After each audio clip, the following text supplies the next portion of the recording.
ಆಸೆಯಂತೆ ಹುಣ್ಣಿಮೆಸು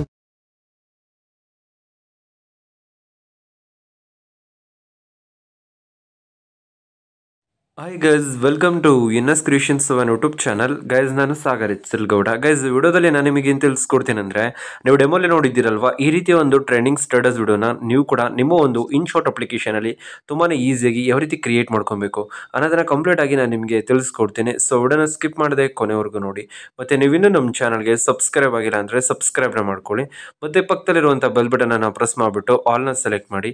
ನಾನು ಯಾವುದೇ ಒಂದು ಹೊಸ ವಿಡಿಯೋ ಅಪ್ಲೋಡ್ ಮಾಡಿದ್ರು ನಿಮಗೆ ನೋಟಿಫಿಕೇಶನ್ ಆಗಿ ಬರುತ್ತೆ. ಗೈಸ್, ಈ ಒಂದು ಅಪ್ಲಿಕೇಶನ್ ಇನ್ಸ್ಟಾಲ್ ಮಾಡಿಕೊಂಡು ಓಪನ್ ಮಾಡಬೇಕಾಗುತ್ತೆ. ಓಪನ್ ಮಾಡಿದ್ರಿ ಅಂದರೆ ನಿಮಗೆ ಈ ರೀತಿ ಒಂದು ಇಂಟರ್ಫೇಸ್ ಇರುತ್ತೆ. ಇಲ್ಲಿ ಲೆಫ್ಟ್ ಸೈಡ್ನಲ್ಲಿ ವಿಡಿಯೋ ಅಂತ ಒಂದು ಆಪ್ಷನ್ ಇರುತ್ತೆ. ವಿಡಿಯೋ ಮೇಲೆ ಟ್ಯಾಪ್ ಮಾಡ್ಕೊಳ್ಳಿ. ವಿಡಿಯೋ ಮೇಲೆ ಟ್ಯಾಪ್ ಮಾಡಿದ ನಂತರ ಇಲ್ಲಿ ಒಂದು ನ್ಯೂ ಪ್ಲಸ್ ಮಾರ್ಕ್ ಇರುತ್ತೆ. ನ್ಯೂ ಪ್ಲಸ್ ಮಾರ್ಕ್ ಮೇಲೆ ಕ್ಲಿಕ್ ಮಾಡ್ಕೊಬೇಕಾಗುತ್ತೆ. ಈ ಒಂದು ಪ್ಲಸ್ ಮಾರ್ಕ್ ಮೇಲೆ ಟ್ಯಾಪ್ ಮಾಡಿದ ನಂತರ ನೆಕ್ಸ್ಟ್ ಇಲ್ಲಿ ಫೋಟೋ ವಿಡಿಯೋ ಆಲ್ ಅಂತ ಇರುತ್ತೆ. ನೀವು ವಿಡಿಯೋನಾದ್ರೂ ಸೆಲೆಕ್ಟ್ ಮಾಡಿ, ಫೋಟೋನಾದ್ರೂ ಸೆಲೆಕ್ಟ್ ಮಾಡಿ, ಆಲ್ನಾದ್ರೂ ಸೆಲೆಕ್ಟ್ ಮಾಡ್ಕೊಳ್ಳಿ. ಒಂದು ಸಿಂಗಲ್ ಫೋಟೋನ ಸೆಲೆಕ್ಟ್ ಮಾಡ್ಕೊಳ್ಳಿ. ಫೋಟೋನ ಸೆಲೆಕ್ಟ್ ಮಾಡಿಕೊಂಡು ಸಿಂಗಲ್ ಫೋಟೋನ ಸೆಲೆಕ್ಟ್ ಮಾಡಿದ ನಂತರ ಇಲ್ಲಿ ಡಿಫಾಲ್ಟ್ ರೇಷಿಯೋ ಸೆಟ್ ಆಗಿರುತ್ತೆ. ಇಲ್ಲಿ ಲೆಫ್ಟ್ ಸೈಡ್ ಕ್ಯಾನ್ವಾಸ್ ಮೇಲೆ ಕ್ಲಿಕ್ ಮಾಡ್ಕೊಬೇಕಾಗುತ್ತೆ. ಕ್ಯಾನ್ವಾಸ್ ಮೇಲೆ ಕ್ಲಿಕ್ ಮಾಡಿಕೊಂಡು ಇಲ್ಲಿ ನೀವು 9:16 ರೇಷಿಯೋನ ಸೆಟ್ ಮಾಡ್ಕೊಬೇಕಾಗುತ್ತೆ. ಕ್ಯಾನ್ವಾಸ್ ಮೇಲೆ ಟ್ಯಾಪ್ ಮಾಡಿದ್ರಿ ಅಂದರೆ ನಿಮಗೆ ಆಲ್ಮೋಸ್ಟ್ ಎಲ್ಲ ರೇಷಿಯೋಸ್ಗಳು ನಿಮಗೆ ಶೋ ಆಗುತ್ತೆ. ಇದರಲ್ಲಿ 9:16 ಸೆಲೆಕ್ಟ್ ಮಾಡ್ಕೊಳ್ಳಿ. 9:16 ಸೆಲೆಕ್ಟ್ ಮಾಡಿದ ನಂತರ ಇಲ್ಲಿ ಇದನ್ನ 50% ನಿಲ್ಲಿಸಬೇಕಾಗುತ್ತೆ. ಇಲ್ಲಿ ನೀವು ನೋಡ್ತಿರ್ಬೋದು, ಈ ರೀತಿ 50% ನಿಲ್ಲಿಸ್ಬಿಟ್ಟು ಇಲ್ಲಿ ರೈಟ್ ಸೈಡ್ ಟಿಕ್ ಮಾರ್ಕ್ ಮೇಲೆ ಟ್ಯಾಪ್ ಮಾಡ್ಕೊಳ್ಳಿ. ಟ್ಯಾಪ್ ಮಾಡಿದ ನಂತರ ಈ ಒಂದು ಇಮೇಜ್ ಎಂಡಲ್ಲಿ ಒಂದು ಆರೋ ಮಾರ್ಕ್ ಇರುತ್ತಲ್ಲ, ಈ ಒಂದು ಆರೋ ಮಾರ್ಕ್ ಮೇಲೆ ಟ್ಯಾಪ್ ಮಾಡ್ಕೊಬೇಕಾಗತ್ತೆ. ಇಲ್ಲಿ ನೀವು ನೋಡ್ತಿರ್ಬೋದು, ಅಥವಾ ಲಾಂಗ್ ಪ್ರೆಸ್ ಮಾಡ್ಕೊಂಡು ಒಂದು 15 ಸೆಕೆಂಡ್ವರೆಗೂ ಕೂಡ ಮೂವ್ ಮಾಡ್ಕೊಳ್ಳಿ. ಈ ರೀತಿ ಮೂವ್ ಮಾಡ್ಕೊಂಡ ನಂತರ ನೆಕ್ಸ್ಟು ಇಲ್ಲಿ ನೀವು ಎಫೆಕ್ಟ್ ಅಂತ ಒಂದು ಆಪ್ಷನ್ ನಿಮಗೆ ಸಿಗುತ್ತೆ. ಈ ಒಂದು ಎಫೆಕ್ಟ್ ಮೇಲೆ ಕ್ಲಿಕ್ ಮಾಡ್ಕೊಳ್ಳಿ. ಎಫೆಕ್ಟ್ ಮೇಲೆ ಕ್ಲಿಕ್ ಮಾಡಿದ ನಂತರ ಇಲ್ಲಿ ಎಫೆಕ್ಟ್ ಪ್ಲಸ್ ಮಾರ್ಕ್ ಇರುತ್ತೆ ನೋಡಿ, ಇಲ್ಲಿ ಕ್ಲಿಕ್ ಮಾಡಿ. ಇಲ್ಲಿ ಕ್ಲಿಕ್ ಮಾಡಿದ ನಂತರ ಇಲ್ಲಿ ರೈಟ್ ಸೈಡ್ ಇಂದ ಲೆಫ್ಟ್ ಸೈಡ್ಗೆ ಸ್ವೈಪ್ ಮಾಡಬೇಕಾಗತ್ತೆ. ಇಲ್ಲಿ ನೀವು ನೋಡ್ತಿರೋದು ಫಸ್ಟ್ ರೋ. ಇದನ್ನ ಸ್ವೈಪ್ ಮಾಡಿದ್ರಿ ಅಂದ್ರೆ ನಿಮಗೆ ಸ್ಟೈಲ್ ಅಂತ ಒಂದು ಆಪ್ಷನ್ ನಿಮ್ಗೆ ಸಿಗುತ್ತೆ. ಸ್ಟೈಲ್ ಲಾಸ್ಟ್ ಅಲ್ಲಿ ಸ್ಟೈಲ್ ಮೇಲೆ ಟ್ಯಾಪ್ ಮಾಡ್ಕೊಂಡ್ರಿ ಅಂತ ಅಂದ್ರೆ ಈ ರೀತಿ ಬ್ಲರ್ ಇರುತ್ತೆ. ನಿಮಗೆ ನೋಡ್ತಿರ್ಬೋದು, ಜಸ್ಟ್ ಬ್ಲರ್ ಅಂತ ಇರುತ್ತೆ ನೋಡಿ. ಬ್ಲರ್ನ ಸೆಲೆಕ್ಟ್ ಮಾಡಿ. ಬ್ಲರ್ ಸ್ಟ್ರೆಂತ್ ವ್ಯಾಲ್ಯೂ ಇರುತ್ತೆ ನೋಡಿ, ಅದು ನಿಮ್ಗೆ ಎಷ್ಟು ಬೇಕು ಅಷ್ಟಕ್ಕೆ ನಿಲ್ಸ್ಕೊಳ್ಳಿ. ನಾನು ಒಂದು 75% ನಿಲ್ಸ್ಕೊಂಡಿದ್ದೀನಿ. ನಂತರ ಬ್ಲರ್ ಎಂಡ್ ಅಲ್ಲಿ ಆರೋ ಮಾರ್ಕ್ ಇರುತ್ತೆ. ಈ ಆರೋ ಮಾರ್ಕ್ ಮೇಲೆ ಟ್ಯಾಪ್ ಮಾಡ್ಕೊಳ್ಳಿ. ವಿಡಿಯೋ ಎಂಡ್ ಅಂತ ಬರುತ್ತೆ, ಅಲ್ಲಿ ಟ್ಯಾಪ್ ಮಾಡಿದ್ರಿ ಅಂದರೆ ಅದು ವಿಡಿಯೋ ಎಂಡ್ವರೆಗೂ ಕೂಡ ಏನಾಗುತ್ತೆ ಅಂದರೆ ಎಕ್ಸ್ಟೆಂಡ್ ಆಗುತ್ತೆ. ಅಲ್ಲಿ ನೀವು ನೋಡ್ತಿರ್ಬೋದು ಈ ರೀತಿ. ಇನ್ನು ನೆಕ್ಸ್ಟ್ ನೀವೇನು ಮಾಡಬೇಕಾಗುತ್ತೆ ಅಂತಂದರೆ ಮತ್ತೆ ಸ್ಟಾರ್ಟಿಂಗಿಗೆ ಮೂವ್ ಮಾಡ್ಕೊಳ್ಳಿ. ಕಂಪ್ಲೀಟ್ಲಿ ಬ್ಯಾಕಿಗೆ ಬರಬೇಕಾಗುತ್ತೆ. ಈ ಒಂದು ಇಮೇಜ್ ಮೇಲೆ ಟ್ಯಾಪ್ ಮಾಡಿಬಿಟ್ಟು ಲೆಫ್ಟ್ ಸೈಡಿಂದ ರೈಟ್ ಸೈಡಿಗೆ ಸ್ವೈಪ್ ಮಾಡ್ಕೊಳ್ಳಿ. ಇಮೇಜ್ ಸ್ವೈಪ್ ಮಾಡಿಬಿಟ್ಟು ಇಲ್ಲಿ ಪ್ಲಸ್ ಮಾರ್ಕ್ ಇರುತ್ತೆ ನೋಡಿ, ಕೀ ಆಪ್ಷನ್, ಕೀ ಫ್ರೇಮ್ದು. ಈ ಒಂದು ಪ್ಲಸ್ ಮಾರ್ಕ್ ಮೇಲೆ ಟ್ಯಾಪ್ ಮಾಡ್ಕೊಳ್ಳಿ. ನಂತರ ಕಂಪ್ಲೀಟ್ ಎಂಡಿಗೆ ನಿಲ್ಲಿಸ್ಕೊಂಡು ರೈಟ್ ಸೈಡಿಂದ ಲೆಫ್ಟ್ ಸೈಡಿಗೆ ಸ್ವೈಪ್ ಮಾಡ್ಕೊಳ್ಳಿ. ಇವಾಗ ಏನಾಗುತ್ತೆ ಅಂದರೆ ಕೀ ಅನಿಮೇಷನ್ ಆ್ಯಡ್ ಆಗುತ್ತೆ. ಇಲ್ಲಿ ನೀವು ನೋಡ್ತಿರ್ಬೋದು, ಇಮೇಜ್ ಎಂಡ್ ಆಗಿದ ತಕ್ಷಣ ಅಲ್ಲಿಗೆ ಸ್ಟಾಪ್ ಮಾಡ್ಕೊಳ್ಳಿ.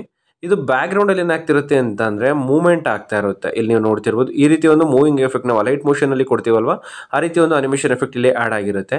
ಇನ್ನು ನೆಕ್ಸ್ಟ್ ಸ್ಟಾರ್ಟಿಂಗಿಗೆ ಮೂವ್ ಮಾಡಿಕೊಂಡು ನೀವು ಬ್ಯಾಕಿಗೆ ಬರಬೇಕಾಗುತ್ತೆ. ಬ್ಯಾಕಿಗೆ ಬಂದು ನೀವು ಪಿಕ್ಸರ್ಟ್ ಅಪ್ಲಿಕೇಶನನ್ನು ಓಪನ್ ಮಾಡ್ಕೊಬೇಕಾಗತ್ತೆ. ಪಿಕ್ಸರ್ಟ್ ಅಪ್ಲಿಕೇಶನ್ ನಿಮಗೆ ಪ್ಲೇಸ್ಟೋರ್ನಲ್ಲೇ ಸಿಗುತ್ತೆ. ಈ ಒಂದು ಅಪ್ಲಿಕೇಶನ್ ಇನ್ಸ್ಟಾಲ್ ಮಾಡ್ಕೊಂಡು ಓಪನ್ ಮಾಡಿದ್ರಿ ಅಂದರೆ ನಿಮ್ಗೆ ಈ ರೀತಿ ಇಂಟರ್ಫೇಸ್ ಇರುತ್ತೆ. ಇಲ್ಲಿ ಎಡಿಟ್ ಎ ಫೋಟೋ ಅಂತ ಇರುತ್ತೆ. ಎಡಿಟ್ ಎ ಫೋಟೋ ಮೇಲೆ ಕ್ಲಿಕ್ ಮಾಡ್ಕೊಳ್ಳಿ. ಇಂಟರ್ನೆಟ್ ಆನಲ್ಲಿ ಇರಬೇಕಾಗುತ್ತೆ. ಎಡಿಟ್ ಎ ಫೋಟೋ ಮೇಲೆ ಕ್ಲಿಕ್ ಮಾಡಿದ ನಂತರ ಗ್ಯಾಲರಿ ಓಪನ್ ಆಗುತ್ತೆ. ಗ್ಯಾಲರಿ ಓಪನ್ ಆಗಿದ ನಂತರ ನೀವು ಯಾರ ಫೋಟೋ ಬ್ಯಾಕ್ ಗ್ರೌಂಡ್ ಎರೇಸ್ ಮಾಡಬೇಕು ಅನ್ಕೊಂಡಿರ್ತಾರೋ ಅವ್ರ ಫೋಟೋನ ಇಲ್ಲಿ ನೀವು ಸೆಲೆಕ್ಟ್ ಮಾಡಬೇಕಾಗುತ್ತೆ. ಸೆಲೆಕ್ಟ್ ಮಾಡಿದ ನಂತರ ಇಲ್ಲಿ ರಿಮೂವ್ ಬಿಜಿ ಅಂತ ಒಂದು ಆಪ್ಷನ್ ಸಿಗುತ್ತೆ. ರಿಮೂವ್ ಬಿಜಿ ಮೇಲೆ ಟ್ಯಾಪ್ ಮಾಡ್ಕೊಳ್ಳಿ. ರಿಮೂವ್ ಬಿಜಿ ಮೇಲೆ ಟ್ಯಾಪ್ ಮಾಡಿದ್ರಿ ಅಂದ್ರೆ ಬ್ಯಾಕ್ ಗ್ರೌಂಡ್ ಅಲ್ಲಿ ಏನಾಗುತ್ತೆ ಅಂದ್ರೆ ಪರ್ಫೆಕ್ಟ್ ಆಗಿ ಎರೇಸ್ ಆಗುತ್ತೆ. ನೋಡ್ತಿರ್ಬೋದು ಈ ರೀತಿ. ನಂತರ ಟಾಪ್ ಅಲ್ಲಿ ಡೌನ್ಲೋಡ್ ಆಪ್ಷನ್ ಇರುತ್ತೆ. ಡೌನ್ಲೋಡ್ ಮೇಲೆ ಕ್ಲಿಕ್ ಮಾಡ್ಕೊಳ್ಳಿ. ಇಲ್ಲಿ ನೀವು ನೋಡ್ತಿರ್ಬೋದು ಈ ರೀತಿ. ಡೌನ್ಲೋಡ್ ಮೇಲೆ ಕ್ಲಿಕ್ ಮಾಡಿದ ನಂತರ ಇಲ್ಲಿ ಸೇವ್ ಆಸ್ PNG ಅಂತ ಇರುತ್ತೆ. ಸೇವ್ ಆಸ್ PNG ಮೇಲೆ ಟ್ಯಾಪ್ ಮಾಡ್ಕೊಳ್ಳಿ. ಸೇವ್ ಆಸ್ PNG ಮೇಲೆ ಟ್ಯಾಪ್ ಮಾಡಿದ ನಂತರ ಮತ್ತೆ ಸೇವ್ ಮೇಲೆ ಟ್ಯಾಪ್ ಮಾಡಿದ್ರಿ ಅಂದ್ರೆ ಪಿಕ್ಸರ್ಟ್ ಅನ್ನೋ ಒಂದು ಫೋಲ್ಡರ್ಗೆ ಹೋಗಿ ಸೇವ್ ಆಗಿರುತ್ತೆ ಇದು. ನಂತರ ಇನ್ಶಾರ್ಟ್ ಅಪ್ಲಿಕೇಶನ್ ಓಪನ್ ಮಾಡ್ಬಿಟ್ಟು ಇಲ್ಲಿ PIP ಲೇಯರ್ ಆಪ್ಷನ್ ಇರುತ್ತೆ ನೋಡಿ, ಲೇಯರ್ ಮೇಲೆ ಟ್ಯಾಪ್ ಮಾಡ್ಕೊಳ್ಳಿ. ಗ್ಯಾಲರಿ ಓಪನ್ ಆಗುತ್ತೆ. ಗ್ಯಾಲರಿ ಓಪನ್ ಆಗಿದ ನಂತರ ಕನ್ವರ್ಟ್ ಮಾಡಿರುವಂಥ PNG ನ ಸೆಲೆಕ್ಟ್ ಮಾಡಿ. ಸೆಲೆಕ್ಟ್ ಮಾಡಿದ ನಂತರ ಸ್ಟ್ರೈಟ್ ಲೈನ್ಗೆ ಅಡ್ಜಸ್ಟ್ ಮಾಡ್ಕೊಂಡು ಕೆಳಗಡೆ ತೊಗೊಂಡು ಬನ್ನಿ. ಸ್ವಲ್ಪ ಸೈಜ್ ಇನ್ಕ್ರೀಸ್ ಮಾಡ್ಕೊಳ್ಳಿ. ನೋಡ್ತಿರ್ಬೋದು ಈ ರೀತಿ ಬಾಟಮ್ಗೆ ತೊಗೊಂಡ್ಬರ್ಬೇಕಾಗತ್ತೆ. ಸ್ಟ್ರೈಟ್ ಲೈನ್ಗೆ ಅಡ್ಜಸ್ಟ್ ಮಾಡಿಕೊಂಡು ನಂತರ ಇಮೇಜ್ ಎಂಡಲ್ಲಿರುವಂಥ ಆರೋ ಮಾರ್ಕ್ ಮೇಲೆ ಟ್ಯಾಪ್ ಮಾಡಿ. ವಿಡಿಯೋ ಎಂಡ್ ಅಂತ ಇರುತ್ತೆ. ವಿಡಿಯೋ ಎಂಡ್ ಮೇಲೆ ಟ್ಯಾಪ್ ಮಾಡಿದ್ರಿ ಅಂದರೆ ಸ್ಟಾರ್ಟಿಂಗಿಂದ ಎಂಡಿಂಗ್ವರೆಗೂ ಕೂಡ ಎಕ್ಸ್ಟೆಂಡ್ ಆಗುತ್ತೆ. ಎಕ್ಸ್ಟೆಂಡ್ ಆಗಿದ ನಂತರ ಮತ್ತೆ ಇಲ್ಲಿ ನೀವು ಇಲ್ಲಿ ಲಿರಿಕ್ಸ್ನ ಆ್ಯಡ್ ಮಾಡಬೇಕು. ಸೊ ಇಲ್ಲಿ ಟಿಕ್ ಮಾರ್ಕ್ ಮೇಲೆ ಕ್ಲಿಕ್ ಮಾಡಿಕೊಂಡು ಇಲ್ಲಿ PIP ಆಪ್ಷನ್ ಇರುತ್ತೆ ನೋಡಿ, ಇಲ್ಲಿ ಟ್ಯಾಪ್ ಮಾಡ್ಕೊಳ್ಳಿ. ಟ್ಯಾಪ್ ಮಾಡಿದ ನಂತರ ನೆಕ್ಸ್ಟು ನಿಮಗೆ ಇಲ್ಲಿ ಪ್ಲಸ್ ಮಾರ್ಕ್ ಇರುತ್ತೆ. ಈ ಪ್ಲಸ್ ಮಾರ್ಕ್ ಮೇಲೆ ಕ್ಲಿಕ್ ಮಾಡ್ಕೊಳ್ಳಿ. ಕ್ಲಿಕ್ ಮಾಡಿದ ನಂತರ ಇಲ್ಲಿ ವಿಡಿಯೋನ ಸೆಲೆಕ್ಟ್ ಮಾಡ್ಕೊಳ್ಳಿ. ಇಮೇಜನ್ನು ಫೋಟೋ ಸೆಲೆಕ್ಟ್ ಮಾಡ್ಕೊಂಡು ಈ PNG ಕೊಡುತ್ತೆ, ಡಿಸ್ಕ್ರಿಪ್ಷನ್ ಇರುತ್ತೆ, ಸೆಲೆಕ್ಟ್ ಮಾಡ್ಕೊಳ್ಳಿ. ಆರೋ ಮಾರ್ಕ್ ಮೇಲೆ ಟ್ಯಾಪ್ ಮಾಡಿ ವಿಡಿಯೋ ಎಂಡ್ ಅಂತ ಇರುತ್ತೆ, ವಿಡಿಯೋ ಎಂಡ್ ಮೇಲೆ ಟ್ಯಾಪ್ ಮಾಡಿ ಸ್ಟಾರ್ಟಿಂಗ್ ಇಂದ ಎಂಡಿಂಗ್ ವರೆಗೂ ಎಕ್ಸ್ಟೆಂಡ್ ಆಗುತ್ತೆ. ಸೈಜ್ನ ಇನ್ಕ್ರೀಸ್ ಮಾಡ್ಕೊಳ್ಳಿ. ಸ್ವಲ್ಪ ಸೈಜ್ ಇನ್ಕ್ರೀಸ್ ಮಾಡಿಬಿಟ್ಟು ಇದನ್ನ ಕೆಳಗಡೆ ತಗೊಂಡು ಬನ್ನಿ. ಈ PNG ಹೆಡ್ ಇರುತ್ತೆ ನೋಡಿ, ಹೆಡ್ ಹತ್ರ ನಿಲ್ಸ್ಕೊಳ್ಳಿ ಸ್ಟಾರ್ಟಿಂಗ್ ಪಾಯಿಂಟ್ನ. ಓಕೆನಾ.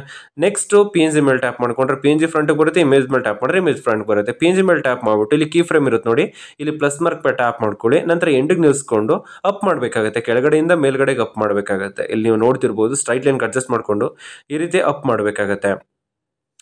ಟಾಪಿಗೆ ನಿಲ್ಸಿದ ನಂತರ ಇಲ್ಲಿ ಹೆಡ್ ಹತ್ರ ನೀವು ಲಾಸ್ಟ್ ಮಾಡಬೇಕಾಗುತ್ತೆ, ಲಿರಿಕ್ಸ್ ಅನ್ನ ಹೆಡ್ ಹತ್ರ ಲಾಸ್ಟ್ ಮಾಡಿ. ನೆಕ್ಸ್ಟ್ ಈ ಇಮೇಜ್ ಇರುತ್ತೆ ನೋಡಿ, ನಿಮ್ಮ ಒಂದು ಫೋಟೋ ಯಾರ್ದು ಆ್ಯಡ್ ಮಾಡಿರ್ತಾರೆ ಅವ್ರ ಫೋಟೋ ಮೇಲೆ ಟ್ಯಾಪ್ ಮಾಡಿದ್ರೆ ಅವಾಗ ಅವ್ರ ಫೋಟೋ ಫ್ರಂಟ್ಗೆ ಬರುತ್ತೆ, ಲಿರಿಕ್ಸ್ ಸೆಂಟ್ರಿಗೆ ಬರುತ್ತೆ. ಓಕೆನಾ.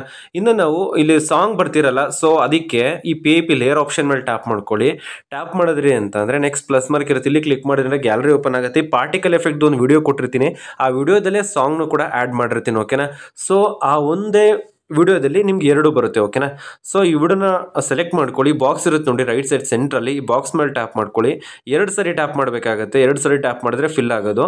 ಇನ್ನು ನೆಕ್ಸ್ಟ್ ರೈಟ್ ಸೈಡಿಂದ ಲೆಫ್ಟ್ ಸೈಡ್ಗೆ ಸ್ವೈಪ್ ಮಾಡ್ಕೊಳ್ಳಿ. ಇಲ್ಲಿ ಬ್ಲೆಂಡ್ ಅಂತ ಇರುತ್ತೆ, ಬ್ಲೆಂಡ್ ಮೇಲೆ ಟ್ಯಾಪ್ ಮಾಡ್ಕೊಳ್ಳಿ. ಬ್ಲೆಂಡ್ ಮೇಲೆ ಟ್ಯಾಪ್ ಮಾಡಿಬಿಟ್ಟು ಸ್ಕ್ರೀನನ್ನು ಅಪ್ಲೈ ಮಾಡ್ಕೊಳ್ಳಿ. ಇಲ್ಲಿ ಪಾರ್ಟಿಕಲ್ಸ್ಗಳು ಅನಿಮೇಟ್ ಆಗುತ್ತೆ, ಲಿರಿಕ್ಸ್ ನಿಮಗೆ ಶೋ ಆಗುತ್ತೆ. ನಂತರ ವಿಡಿಯೋ ಪ್ಲೇ ಮಾಡಿ. ಇಲ್ಲಿ ನೀವು ನೋಡ್ತಿರ್ಬೋದು ತುಂಬಾ ಬ್ಯೂಟಿಫುಲ್ ಆಗಿ ಏನಾಗ್ತಿರುತ್ತೆ ಅಂದರೆ ಸ್ಟೇಟಸ್ ವಿಡಿಯೋ ನಮಗೆ ಇಲ್ಲಿ ಕ್ರಿಯೇಟ್ ಆಗ್ತಾ ಇರುತ್ತೆ. ಇದೇ ರೀತಿ ನಾನು ಹೇಳ್ಕೊಟ್ಟು ಪ್ರತಿಯೊಂದು ಸ್ಟೆಪ್ಸ್ನಾದ್ರೂ ಫಾಲೋ ಮಾಡಿದ್ರಿ ಅಂದರೆ ನೀವು ಕೂಡ ರೀತಿಯೊಂದು ವಿಡಿಯೋನ ಕ್ರಿಯೇಟ್ ಮಾಡ್ಕೊಬೋದು. ಗೈಸ್ ನಾನಿವಾಗ ನಿಮಗೆ ತಿಳಿಸ್ಕೊಡಿ ಸಿಂಪಲ್ ಟ್ರಿಕ್. ಏನಾದರೂ ನಿಮ್ಗೆ ಇಷ್ಟ ಆಯ್ತು ಅಂದರೆ ಪ್ಲೀಸ್ ಲೈಕ್ ಮಾಡಿ, ಶೇರ್ ಮಾಡಿ ಮತ್ತು ಸಬ್ಸ್ಕ್ರೈಬ್ ಮಾಡಿ. Thank you for watching.